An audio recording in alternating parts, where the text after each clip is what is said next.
Nous vous écoutons donc pour ce journal, Daniel. Oui, effectivement, c'est l'heure du premier journal d'information en direct de Jérusalem et l'information principale ce matin, c'est bien entendu l'accord ratifié vendredi entre Israël et le Liban. Il s'agit d'un accord de principe qui est le résultat des pourparlers qui se tiennent au cours des derniers mois à Washington entre les ambassadeurs d'Israël et du Liban sous l'égide du secrétaire d'État américain Marco Rubio. Cet accord en 14 points prévoit la création de zones pilotes qui seront évacuées par Israël au sud Liban et qui seront confiés au contrôle de l'armée libanaise.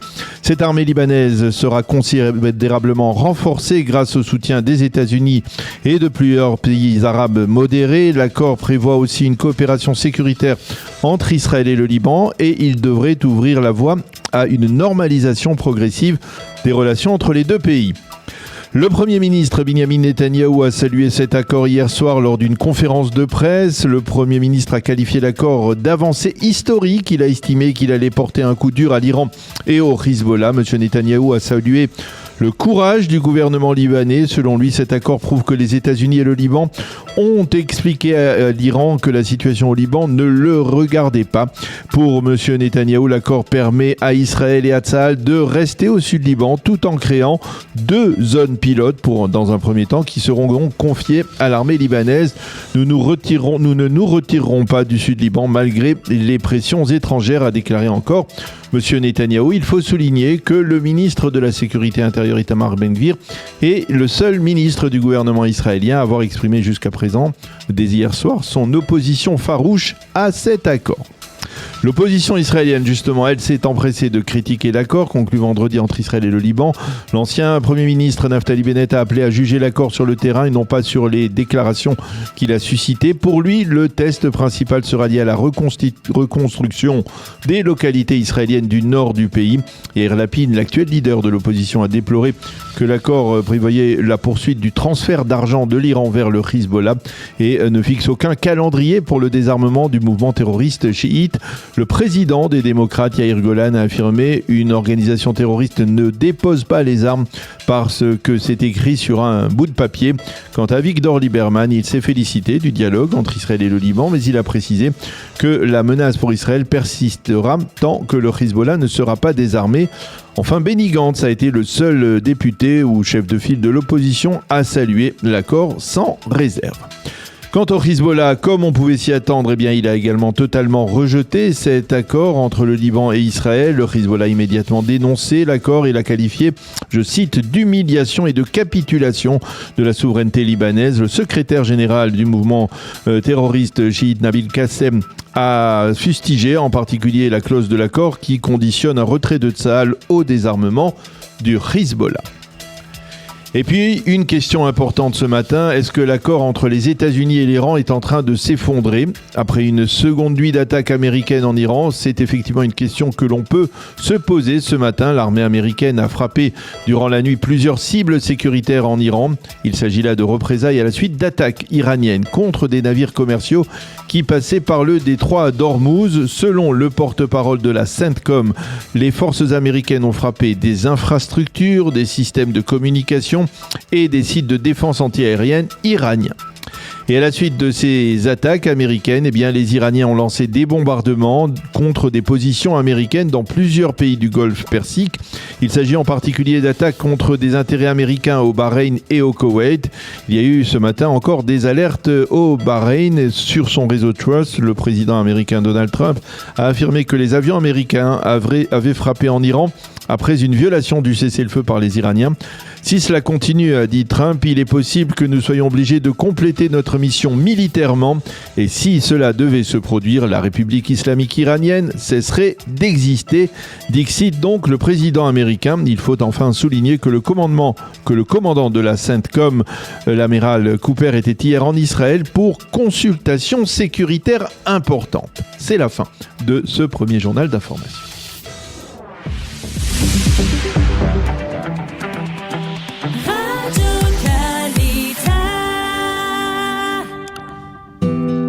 Une page météo pour compléter ce premier journal d'information. Le temps sera ensoleillé sur l'ensemble du territoire israélien. Les températures prévues aujourd'hui, 30 degrés à Jérusalem, 28 à Tel Aviv, 34 degrés à Beersheva et 40 degrés à Eilat. Nous avons le plaisir d'être en ligne avec le professeur Nathan Lévy-Falk. Nathan, bonjour, Boker Tov.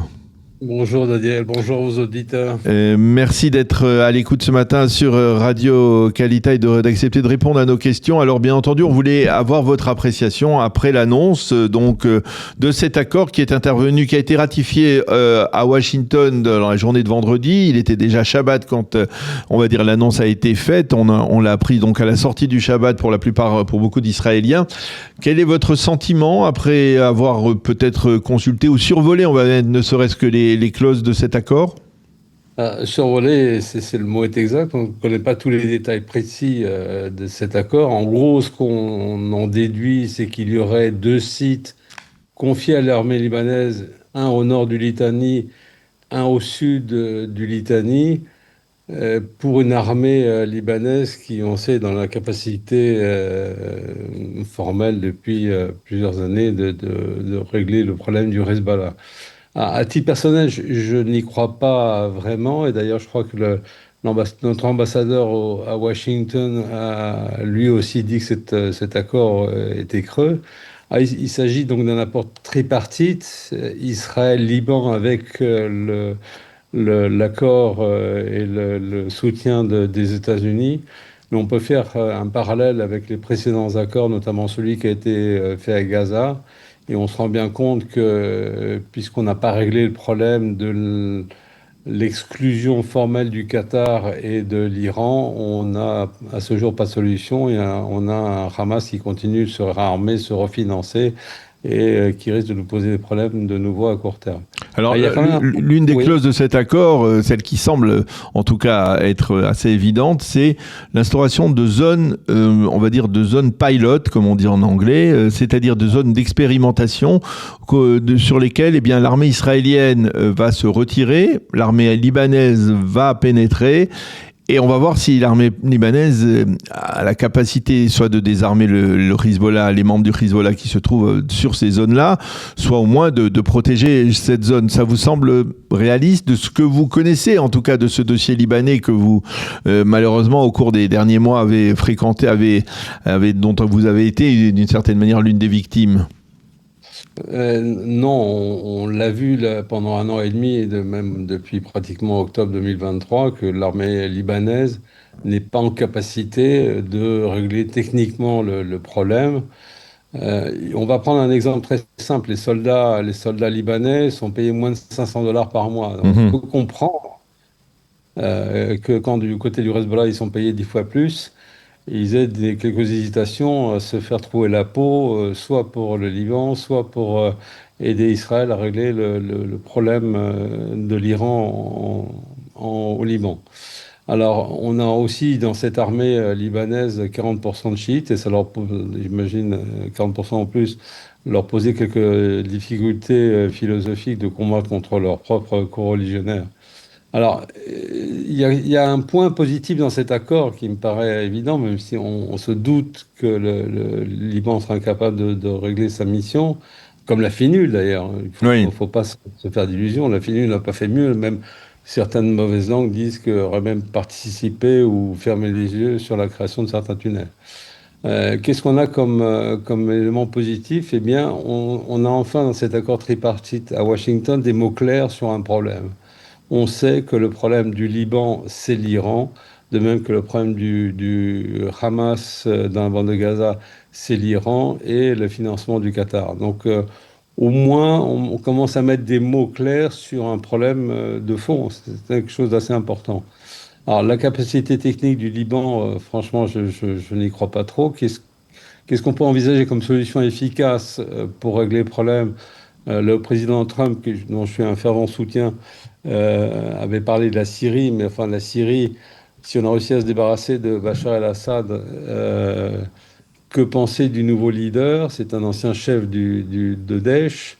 Il semble aller depuis quelques temps dans la bonne direction, mais est-ce qu'on peut changer d'objectif et d'idéologie à 180 degrés du jour au lendemain? je ne suis pas très optimiste là. Alors, Bon, alors je vais vous ramener, Nathan, plutôt sur l'état d'esprit qui règne auprès des habitants, de vos voisins, des habitants du nord d'Israël. Après cet accord, vous avez le sentiment que c'est un accord qui a une capacité à rassurer, on va dire, les habitants du nord, à peut-être leur permettre de reprendre un rythme normal? alors le rythme normal, on l'a pratiquement retrouvé depuis près d'une semaine maintenant, quand les tirs ont cessé depuis le Liban. Est-ce qu'on est totalement rassuré? Ça nous place dans une position d'attente et d'observation de voir ce qui va se passer. Mais globalement, la situation n'est pas dramatique pour l'instant. Elle est plutôt calme depuis quelques jours, ça fait beaucoup de bien. Mais on sent bien que les habitants sont vraiment dans une situation d'attente de voir ce qui va se passer dans les prochaines semaines, dans les prochains jours. Non. Notre On est à quelques jours des vacances, des grandes vacances. Vous avez le sentiment que le Nord peut redevenir très rapidement on va dire, une destination privilégiée comme il a été longtemps et pour beaucoup d'Israéliens avec tous les tzimmer, tous les sites de Galilée, de Haute-Galilée qui font parfois ressembler le nord d'Israël à la Suisse. On aimerait bien, mais c'est beaucoup plus mouvementé que la Suisse. Est-ce que vous avez le sentiment que ça peut revenir, y compris pendant ces grandes vacances? J'ai pas l'impression. Très honnêtement, j'ai pas l'impression. À regarder ce qui se passe. Alors, en dehors des bouchons chroniques et épouvantables sur la Kvish 6, où beaucoup d'Israéliens montent dans le nord, mais essentiellement pour rejoindre leur famille, etc. Du côté de la zone frontalière, je suis pas très optimiste sur ces vacances. Si je souhaite à toutes les personnes qui ont des Zimmerim ou qui ont des hôtels, parce qu'il y a des hôtels aussi, que les choses aillent mieux. Mais enfin, globalement, la participation israélienne au développement du Nord, pour l'instant, est loin d'être objective et efficace, et les gens le disent. Et en ce qui concerne les touristes qu'on voyait autrefois dans Nantes, il y en avait quand même beaucoup. De ce côté-là, je ne pense pas que cet été, on aurait une amélioration significative. Pour l'instant, notre seule garantie, c'est cette bande de sécurité Oui. faite par Tsahal avec beaucoup de courage et d'abnégation, mais qui nous amène malheureusement de nombreux morts chez nos jeunes soldats. Et c'est un prix qu'on a du mal à payer quand même. Vous avez le sentiment que l'armée, euh, sans se replier, elle est moins intensément présente dans cette zone de sécurité. Vous avez le sentiment par rapport, je sais pas, aux soldats que vous pouvez voir à Rosh Hanikra ou dans la région qu'il y a de plus en plus de forces qui se replient vers le territoire israélien? Alors, il y a des forces qui se sont repliées vers le territoire israélien. On a vu quelques chars sortir, on les voit passer par ici. Mais d'un autre côté, l'armée effectue un travail très efficace, en tout cas sur la sécurité du Nord. Le problème, c'est qu'on a déplacé les attaques sur la bande du côté israélien vers la bande de l'autre côté de la frontière, du côté libanais. C'est l'armée qui était essentiellement l'objectif des attaques de drones, de missiles et de roquettes du Hezbollah. Donc voilà, on a cette bande de sécurité, on est obligé d'y laisser l'armée.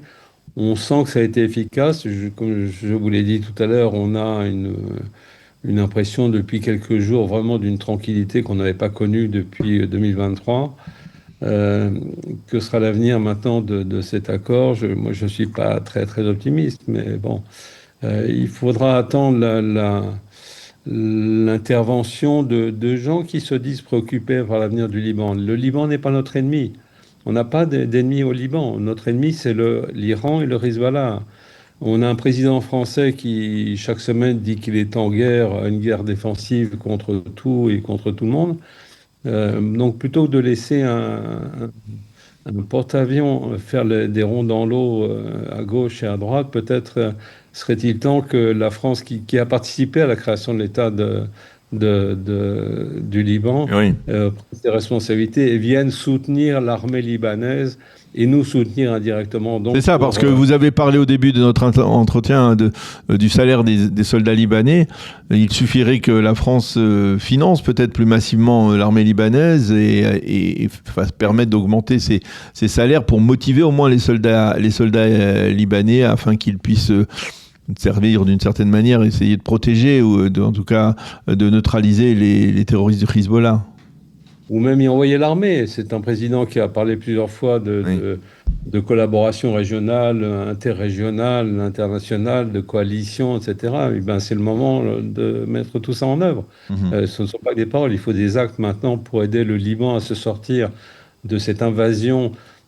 Je rappelle juste que l'ambassadeur d'Iran a été expulsé, en théorie, du territoire libanais, de Beyrouth.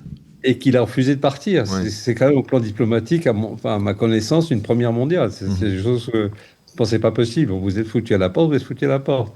Ce qu'il faudrait faire, c'est envoyer l'armée à son domicile et le remettre dans un avion et le faire partir.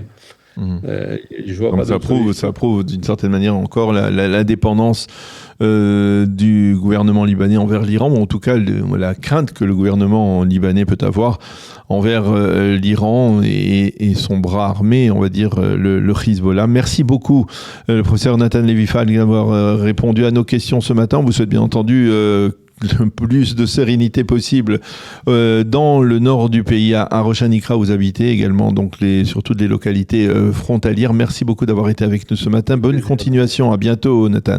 Merci, vous aussi.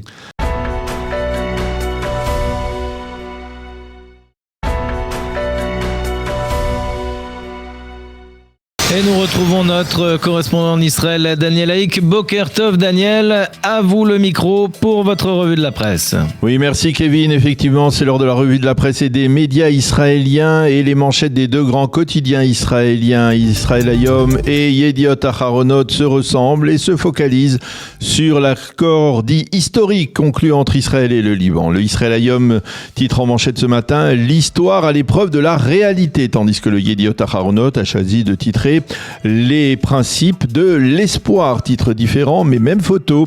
Cette photo nous montre les ambassadeurs d'Israël et du Liban à Washington en train de ratifier cet accord historique sous les yeux attentifs du secrétaire d'État américain Marco Rubio. Les deux quotidiens parlent d'un accord en 14 points et dans lequel figure 10 fois le mot paix, un accord qui prévoit l'instauration de zones pilotes qui seront évacuées dans un premier temps par Israël et occupées par l'armée libanaise. Le Yediot Aharonot affirme qu'en Israël, on se prépare à une escalade de la violence de la part du Hezbollah qui aspirerait à torpiller cet accord. Netanyahou a vanté hier soir dans une conférence de presse le courage des dirigeants libanais. Il en a profité au passage pour exprimer son souhait de former au lendemain des élections en Israël un gouvernement d'union nationale. Les quotidiens et les sites d'information détaillent les 14 points de cet accord entre Israël et le Liban. En voici les principaux. La reconnaissance de chacun des deux pays à vivre en paix. Processus de paix réciproque est-il mentionné également. L'instauration de zones pilotes, comme nous l'avons dit, au sud Liban, sur lesquelles l'armée libanaise prendra le contrôle après un retrait de Tsahal. Le Liban s'engage à restaurer son entière souveraineté sur son territoire. Israël n'a aucune revendication territoriale au Liban. Le Liban rejette tout usage de la force par un pays tiers en son nom et sans son autorisation. Et les deux pays, Israël et le Liban, créeront des groupes de coordination avec le soutien des États-Unis. Les États-Unis et le Liban s'engagent enfin à empêcher l'afflux d'argent à toute organisation non gouvernementale qui siégerait au Liban. On peut comprendre aisément qu'il s'agit en particulier du Hezbollah. Alors qu'écrivent les commentateurs et les éditorialistes ce matin à propos de cet accord entre Israël et le Liban, commençons par ceux du Yediot Aharonot. Ben Dror Yemini parle de l'accord comme d'une victoire du camp de Marco Rubio. C'est le grand retour du secrétaire d'État américain sur le devant de la scène après l'accord de capitulation américain face à l'Iran. Et Ben Dror Yemini met en exergue la clause de l'accord libanais qui interdit toute ingérence de nations étrangères comme l'Iran donc dans les affaires du Liban. Pour Ronen Bergman, ce qui sera déterminant dans cet accord, eh bien, c'est qu'il ne renferme pas, à savoir la capacité, c'est ce qu'il ne renferme pas justement, à savoir la capacité du gouvernement libanais à imposer son autorité. Pour Lior Bernami, le grand défi à relever sera celui de l'armée libanaise qui devra désarmer le Hezbollah. Quant à Smadar Peri, la spécialiste du dossier du monde arabe, elle ne parle pas de repli territorial israélien, mais de redéploiement. Elle souligne le soutien discret de l'accord dans la rue libanaise, un soutien qui reflète le désir des Libanais de reprendre une vie normale. Et puis, dans la page édito du Yediot Aharonot, une caricature où l'on voit une colombe en train de porter une branche d'olivier face à un drone explosif du Hezbollah. Que peut-on lire ce matin également dans le Israël Hayom comme commentaire? La mise en application de cet accord risque d'être longue et jonchée d'obstacles, écrit ce matin Yoav Limor, le correspondant militaire du journal. Quant à Amnon Lord, il affirme qu'avec cet accord, le désarmement du Hezbollah ne paraît plus aussi utopique qu'il l'était il y a encore quelques semaines. Shahar Kleinman est persuadé que le Hezbollah fera tout pour torpiller l'accord. Quant au docteur Eyal Khoulata, il affirme que la menace principale d'Israël est en Iran, pas à Beyrouth. Ben Caspid dans le Maariv affirme que la tentative de Binyamin Netanyahou de commercialiser, écrit-il, cet accord est absolument folle. Et puis une constatation intéressante du commentateur politique de la chaîne 12, Amit Segal, il fait remarquer que ceux qui hier réclamaient un horizon diplomatique, à savoir l'opposition israélienne, eh bien, ce sont eux qui font aujourd'hui la moue en découvrant les termes de cet accord. La question que l'on peut se poser ce matin en consultant les sites d'information, c'est de savoir si on est en train d'assister à un véritable regain de tension très net entre les États-Unis et l'Iran. La réponse semble assez positive. Le site N12 mentionne en page d'ouverture: les Américains ont attaqué durant la nuit des positions iraniennes et d'une certaine manière, cela risque de faire grimper la tension entre les deux pays. Selon le porte-parole de la CENTCOM, les forces américaines ont frappé des infrastructures, des systèmes de communication et des sites de défense anti-aérienne. Et puis à la suite de ces attaques américaines, les Iraniens ont lancé des bombardements de positions américaines dans plusieurs pays. Il s'agit en particulier d'attaques contre des intérêts américains au Bahreïn et au Koweït. Et puis ce matin, les données sur la Aliyah en Israël, figurent en première page du Yediot Aharonot et du Israël Hayom. Alors on va le mentionner, on va ouvrir un chapitre à ce sujet. Ce ne sont pas tout à fait les mêmes données dans les deux journaux. Le Yediot Aharonot fait mention d'une baisse sensible de l'Aliyah en 2025. Les données ont déjà été publiées. Il affirme qu'en 2025, on a recensé 10 000 olim de moins que l'année précédente, mais, car il y a un mais, au cours de cette même année 2025, on a remarqué une nette augmentation de l'Aliyah en provenance des pays occidentaux au détriment de l'Aliyah des pays de l'Est, une augmentation de 25%. Et désormais, les olim des pays comme la France, les États-Unis, la Grande-Bretagne et le Canada représentent 38% du total des olim, alors qu'ils ne représentaient en 2024 que 21%. Autre point de satisfaction avancé ce matin par le Yediot Aharonot, les familles qui montent en Israël sont de plus en plus jeunes et le Yediot de constater enfin que l'augmentation de l'Aliyah la plus sensible a été constatée au sein de l'Aliyah de France. Quant au Israël Hayom, il mentionne une donnée d'Aliyah en perspective de cet été. Le grand quotidien révèle en effet que ce sont 5800 olim qui vont monter en Israël durant l'été. La plupart d'entre eux viendront, cette fois encore, de France et des États-Unis. Un été sous le signe de l'augmentation, titre le journal qui mentionne en particulier son projet du 11e million d'habitants. Il se fait l'écho du ministre de l'Aliyah et de l'intégration, Ophir Sofer, qui a lancé un appel aux Israéliens afin qu'ils accueillent chaleureusement ces olim. Quant au président de l'agence juive, le général Doron Almog, il affirme que cette Aliyah en pleine guerre est le reflet de la résilience du peuple juif. Voilà pour cette revue de la presse et des médias israéliens de ce dimanche matin. Quand le pape des rabbins OpenAI, Google, Meta, Amazon et Claude commencent à parler morale ensemble, ce n'est pas le début d'une blague, c'est le signe que l'intelligence artificielle est devenue trop importante pour être laissée seulement aux ingénieurs. Ces derniers jours, l'IA n'était pas seulement dans les laboratoires, les conseils d'administration et les data centers, elle était également au Vatican. Le pape Léon XIV a publié sa première encyclique Magnificat Humanitas consacrée à la protection de la personne humaine à l'époque de l'intelligence artificielle. Et le symbole est très fort. Ce texte est signé le 15 mai 2026, soit exactement 135 ans après Rerum Novarum, l'encyclique de Léon XIII sur la condition ouvrière. Et c'est tout sauf un hasard. En 1891, Léon XIII ne parlait pas seulement de religion, il parlait de salaire, de travail, de capital, de syndicat, d'inégalité, de dignité de l'ouvrier. Autrement dit, il parlait politique. Pas politique partisane, politique au sens noble. Comment une société protège l'humain quand une révolution économique bouleverse tout. À l'époque, la machine industrielle transformait l'usine, le travail, la richesse et les rapports entre patrons et ouvriers. Aujourd'hui, l'intelligence artificielle pose une question du même ordre. Elle ne change pas seulement nos outils, elle change notre rapport au savoir, au travail, à la vérité, à la décision, à l'autorité. Hier, la grande question était que devient l'ouvrier face à la machine industrielle. Aujourd'hui, la question devient que devient l'être humain face à la machine cognitive. Et ce mouvement ne s'arrête pas au Vatican. À New York, il y a quelques semaines de cela, OpenAI et Anthropic ont participé au Face AI Covenant, une rencontre avec des responsables religieux. L'objectif, réfléchir aux garde-fous éthiques de l'intelligence artificielle.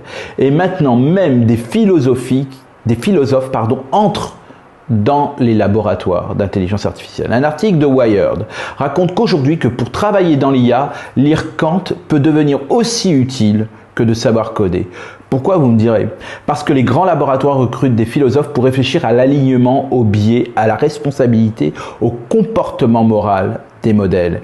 Et c'est ça le vrai basculement. Le problème n'est plus seulement est-ce que la machine fonctionne, le problème devient selon quelle valeur elle fonctionne. Et là, le judaïsme a quelque chose de très fort à apporter. Cette question, nos textes la posent déjà depuis très longtemps avec l'histoire du golem.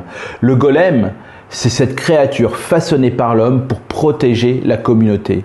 Une créature puissante, utile, presque miraculeuse, mais une créature qui peut aussi échapper à son créateur si elle n'est pas contenue par la parole, par la vérité, par la responsabilité.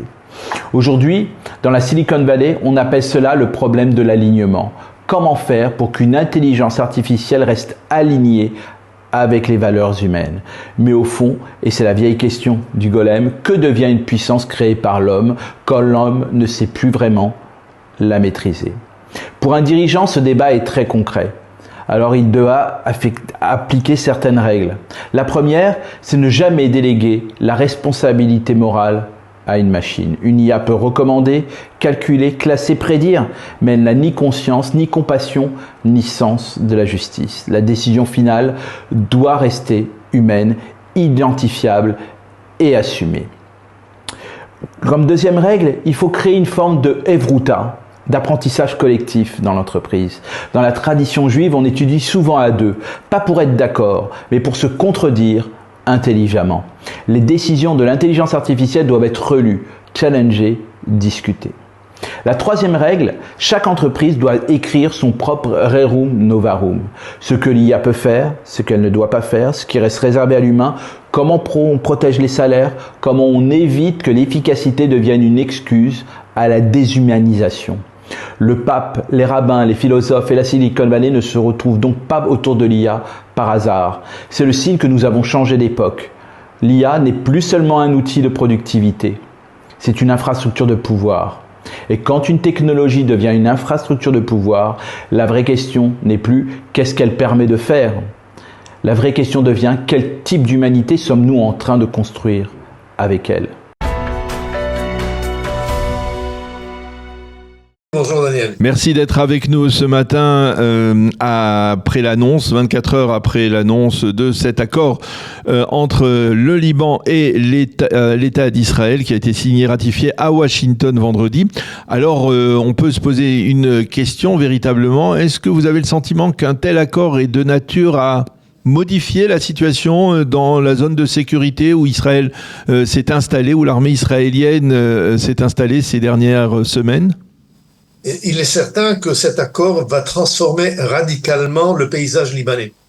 Et ce que je veux dire par là, c'est l'opposition que le Hezbollah et ses alliés vont tout simplement exprimer pendant ces prochains jours et ces prochaines semaines, vont mettre à l'épreuve, et je dirais, c'est un défi ouvert au gouvernement libanais, et de voir dans quelle mesure ce gouvernement pourra survivre à la pression des politiques domestiques libanaises. C'est-à-dire, il est très clair que le Hezbollah va essayer de faire démissionner, de convaincre les 5 ministres chiites qui sont au gouvernement de Nawaf Salam de démissionner. Et une fois démissionné, eh bien ce gouvernement devra lui-même capoter et tout simplement être changé, ce qui fait que toute cette situation sera très fluide concernant le gouvernement libanais, parce qu'il sera presque impossible d'en former un autre tant qu'il n'y aura pas un élément chiite dedans. Donc ça, c'est d'un.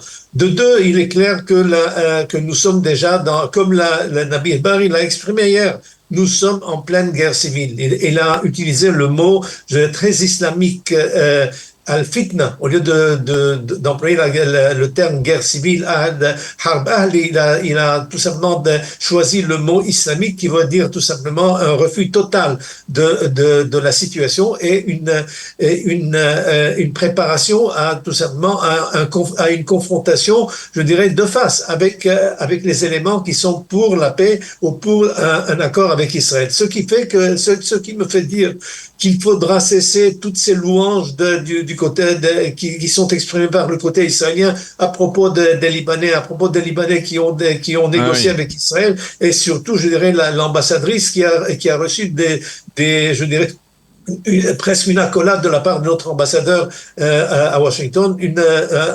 Un tel compliment va lui coûter certainement la vie si elle arrive à Beyrouth. Oui, effectivement, on a vu, très difficile. Nous sommes dans une situation très difficile où l'opposition est très claire. Hezbollah va faire tout ce qu'il peut pour empêcher cet accord-là d'être implémenté sur le terrain. Oui, on a vu effectivement dans les photos de la signature de cet accord les sourires de l'ambassadeur d'Israël, mais on va dire le visage nettement plus fermé de l'ambassadrice. C'était les funèbres. Oui, les plus funèbres. Effectivement. Oui, tout à fait. Alors Jacques, la question que l'on se pose, c'est finalement, et je reprends peut-être une critique du président des démocrates, Yair Golan, qui dit que finalement, face à une organisation terroriste, de tels accords ne valent même pas le bout de papier sur lesquels ils ont été signés. Écoutez, d'abord, ce que les Libanais ont fait, c'est tout simplement, c'est un acte de courage exceptionnel. C'est tout simplement de se mettre de l'autre côté et de dire aux Iraniens et au Hezbollah, vous avez votre notion, vous avez votre concept de l'histoire, vous êtes dans un autre camp que le nôtre. Le nôtre, c'est le camp du Liban, de Liban et non pas de l'Iran. Nous ne faisons pas partie de l'Iran. Et si vous voulez vous battre en Hezbollah, vous voulez vous battre contre Israël, allez vous battre d'abord en Iran et non pas en territoire libanais. Ce que le gouvernement libanais compte le plus, c'est tout simplement de voir le drapeau américain être planté dans les sites où Tzahal, où l'armée de défense d'Israël va tout simplement se retirer. Et là, je dirais, c'est tout simplement, si on prend le parallèle de ce qui s'est passé en Syrie, où 250 soldats américains ont tout simplement ont régi une surface de plusieurs centaines de kilomètres, centaines de milliers de kilomètres carrés. Donc, je dirais, un drapeau américain pourrait naturellement servir ici de protection, de parapluie pour le gouvernement libanais. Surtout que le gouvernement américain aujourd'hui est prêt à octroyer une aide généreuse au gouvernement libanais, 160 millions de dollars qui vont être tout simplement versés très vite, 60 millions pour l'armée libanaise et 100 millions pour la reconstruction. Tout cela fait que le gouvernement libanais compte sur les Américains pour tout simplement parer et contrecarrer, je dirais, les plans du Hezbollah et de l'Iran au Liban. Alors, par exemple, on a beaucoup parlé de ces zones pilotes d'où l'armée israélienne devrait se retirer pour laisser la place à l'armée libanaise. On sait que l'armée libanaise aujourd'hui, elle n'est pas véritablement efficace. Elle a en son sein beaucoup d'officiers chiites. Est-ce que, par exemple, on peut envisager un déploiement dans ces zones-là, par exemple, de soldats américains, peut-être même de soldats français ou de soldats occidentaux, qui pourraient peut-être refroidir le Hezbollah et l'empêcher d'agir ? Écoutez, la présence internationale n'a pas empêché le Hezbollah de mener des actes de terrorisme contre le Drakkar à Beyrouth et contre le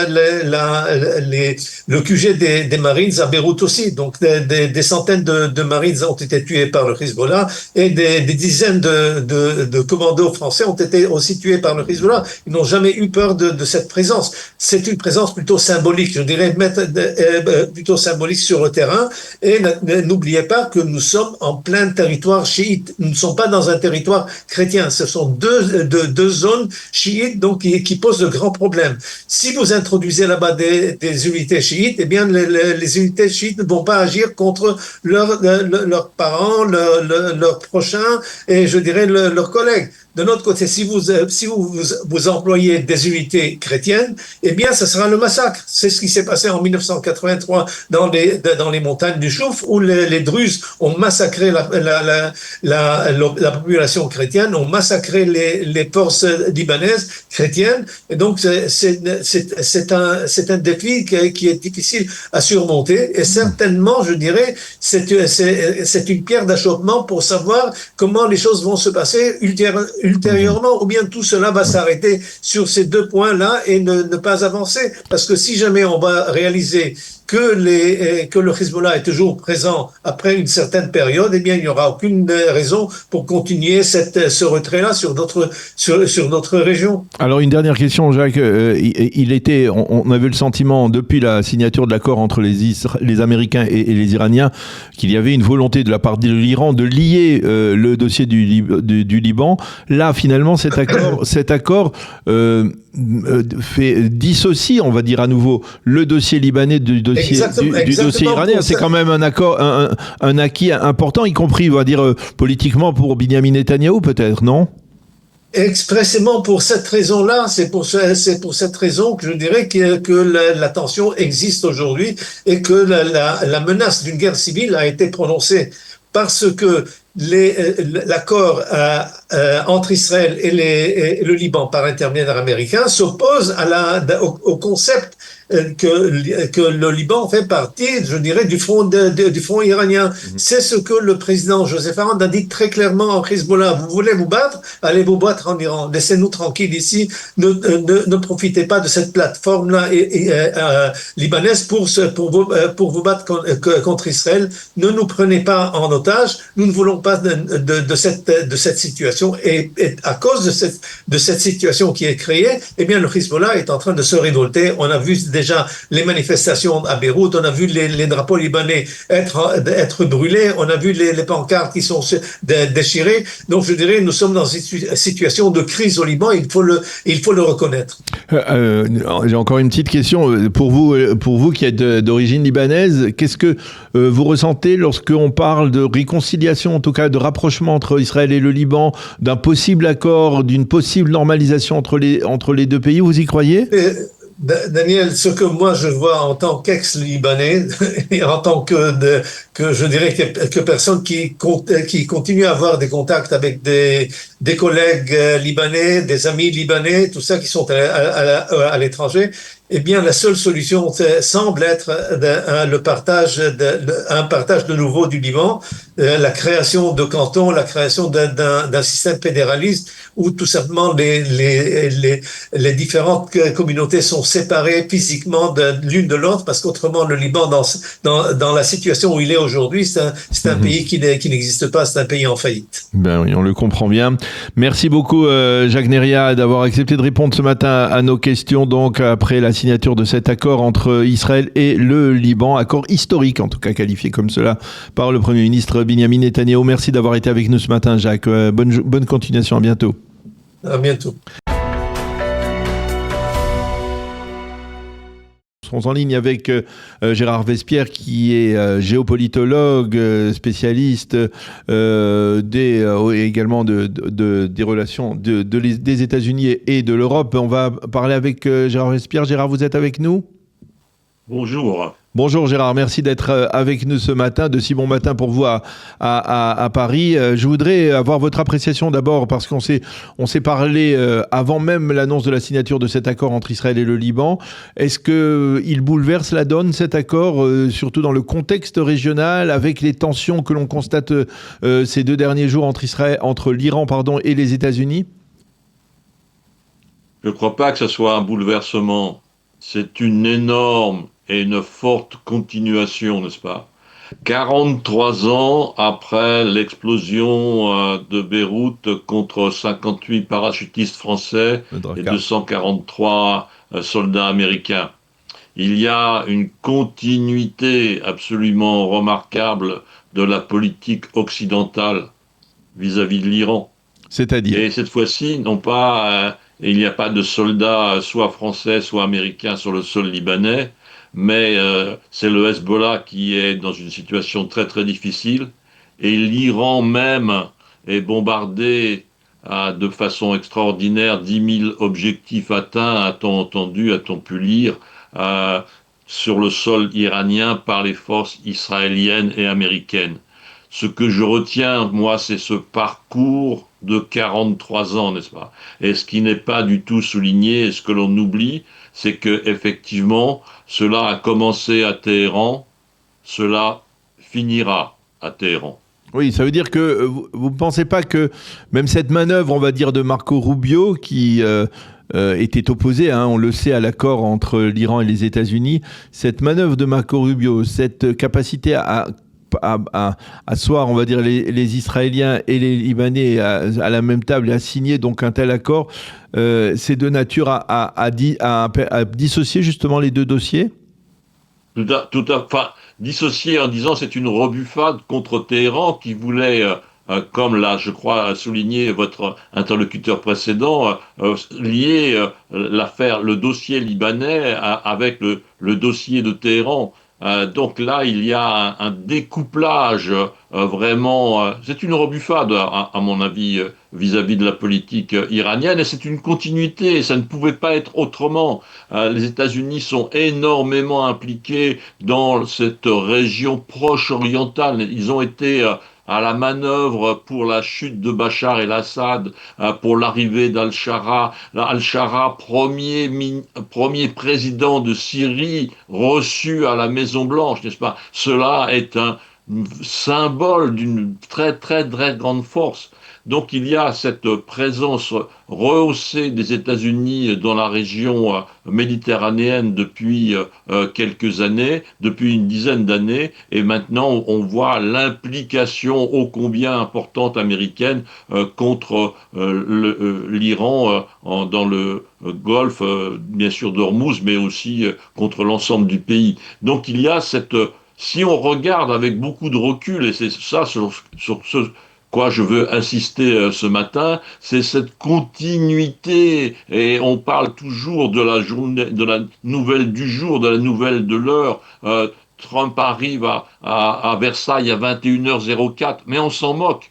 Disons, détachons-nous des instants pour regarder, en tout cas c'est ma place, j'essaie d'être là humblement dans le temps long, et analysons les situations dans le temps long. Ce qui apparaît comme des faiblesses de l'Occident apparaît comme une très très grande continuité et un basculement effectivement en faveur de la puissance occidentale. Alors, il y a eu ces 2 dernières nuits des attaques américaines contre des cibles iraniennes. Il y a eu des ripostes de la part des Iraniens contre des cibles américaines au Koweït et au Bahreïn en particulier. Il y a une information qui est intervenue ce matin sur le fait que le commandant de la CENTCOM, le général Cooper, était en Israël ces derniers jours pour envisager une reprise des combats entre les Américains et les Iraniens. Vous pensez qu'on est en train d'assister à l'effondrement de l'accord qui a été signé par les Américains ? Alors, on est effectivement sur une ligne de crête. Il ne faut pas grand-chose pour basculer d'un côté ou de l'autre. Le grand signal serait le reblocage par la force navale américaine du détroit d'Ormuz pour éviter donc la sortie du pétrole iranien vers ses clients asiatiques et en particulier la Chine. Donc là, tant qu'il n'y a pas cette reprise de position américaine, on est dans une gesticulation à la fois militaire mais surtout avec une influence politique pour dire effectivement aux équipes iraniennes, parce qu'elles sont forcément divisées à Téhéran, eh bien nous sommes prêts à reprendre les bombardements, et ça c'est un signe très très inquiétant pour le pouvoir iranien, pour l'économie iranienne, donc pour le régime dans sa totalité. Vous n'êtes pas en train de penser peut-être que l'on assiste à un retournement de situation à l'intérieur de l'administration Trump, à savoir les conservateurs traditionnels portés par Marco Rubio, eh bien, reprennent du poil de la bête après l'accord avec entre le Liban et Israël et essayent de faire passer, de revenir sur le devant de la scène au détriment, on va dire, des isolationnistes de J.D. Vance. Je suis très très très loin de ce genre d'analyse, Daniel, parce que ce qui compte, ce sont les décisions profondes des équipes militaires américaines. Ce qui compte, c'est le Pentagone.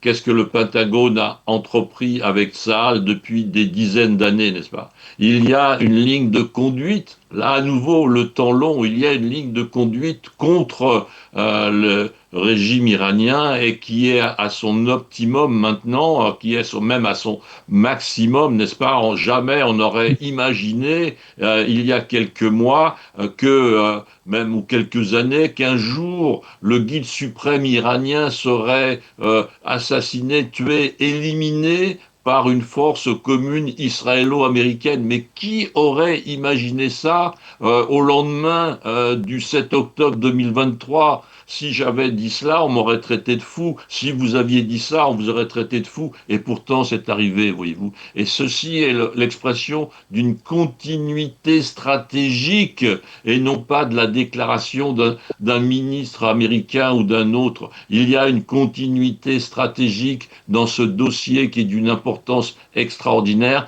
On cherche effectivement, l'Occident cherche à faire tomber ce régime iranien parce qu'il y a des objectifs plus important encore derrière, c'est la réunion du corridor entre l'Europe et l'Inde qui passe par le Moyen-Orient. Eh bien, c'était très intéressant de parler et d'insister surtout sur cette continuité, parce que souvent on a l'impression que l'Occident a des difficultés à voir les événements dans une dimension historique. Donc vous pensez que c'est effectivement le cas dans le cas précis. Merci beaucoup. Je ne pense pas, j'aligne les événements, je ne pense pas. Voyez-vous, j'aligne les dates, j'aligne les fêtes et on en déduit à ce moment-là quelque chose. Ma pensée, elle vient d'une somme d'observations et non pas tout d'un coup d'un réveil à 8h moins le quart le matin. Merci beaucoup. Justement, Gérard, d'avoir accepté de vous réveiller à 8h moins quart, heure de Paris, pour nous donner votre appréciation donc, de cette situation. Merci d'avoir été avec nous ce matin. Bonne continuation, à bientôt. Merci.